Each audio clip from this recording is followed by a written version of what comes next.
Okay. Senator, you're up for election in 3 short years. What are your thoughts on it? I'm sorry, I had a hard time hearing you. That's okay. What are your thoughts on running for re-election in 2026? What are my thoughts about what? Running for re-election in 2026. That's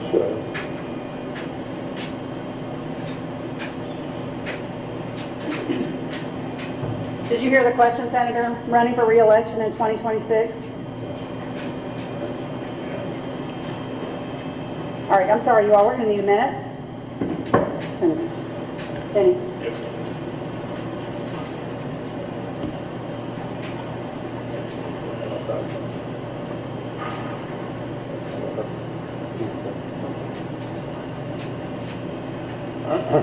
okay.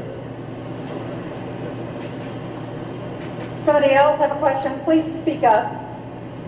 What efforts? I'm trying to blame it on the people. Campaigns there was making campaigns over in November.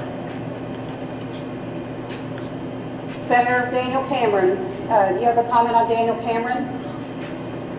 Well, I think the government race is going to be very close. Far and away the best candidate we could have nominated. Holy fuck. And state of the government, Republicans, that's the government, and we're going to cut it up. So I'm optimistic that many will be that's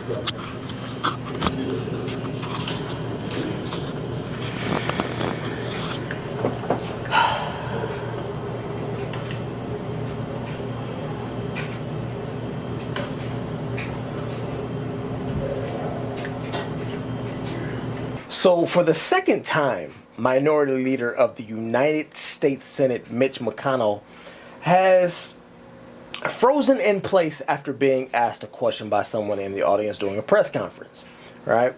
And it's not the give me a minute type of, I'm thinking type of freeze. It's the someone took one of the batteries out of my back kind of freeze, right? It's not it's more like a does not compute type of freeze. Listen, Mitch. The country thanks you for your service, but respectfully, it is time, my guy, for you to sit your old ass down somewhere. Just enjoy the rest of your life. What are you doing?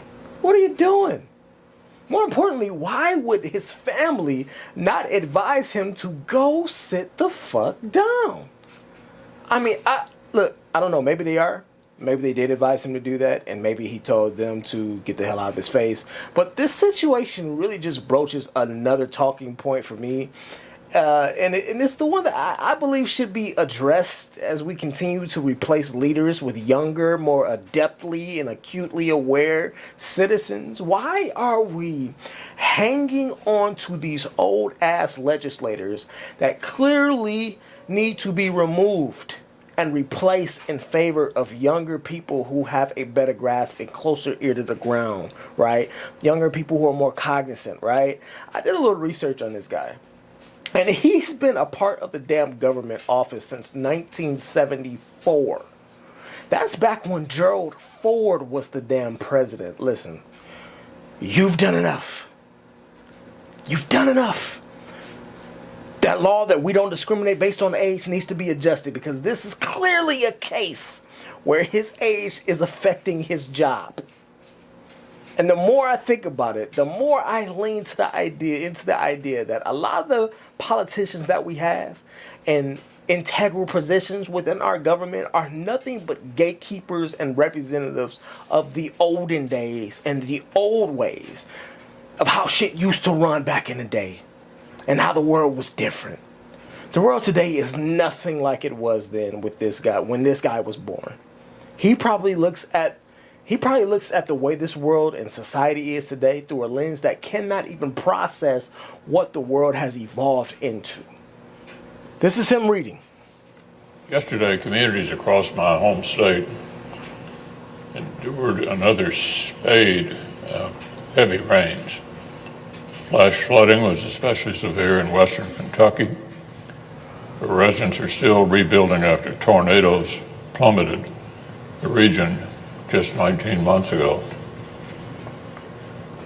First responders have been moving quickly to rescue and evacuate those impacted. And I understand that so far there are no reported injuries or deaths. I'm thankful for the heroic work to keep Kentuckians safe. God, bro. My team is in touch with state and local officials to help however we can, and later today I'll speak with the mayor of Mayfield to get an update on the situation in her community.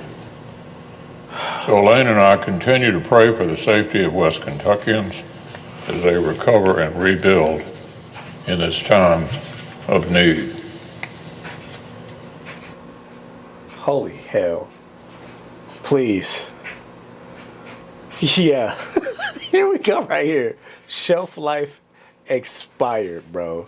Please get this guy the fuck out of here. Let him go rest and be with your family. Mitch McConnell, it is time for you, sir, to take a goddamn seat. Let somebody else take up the charge, bro.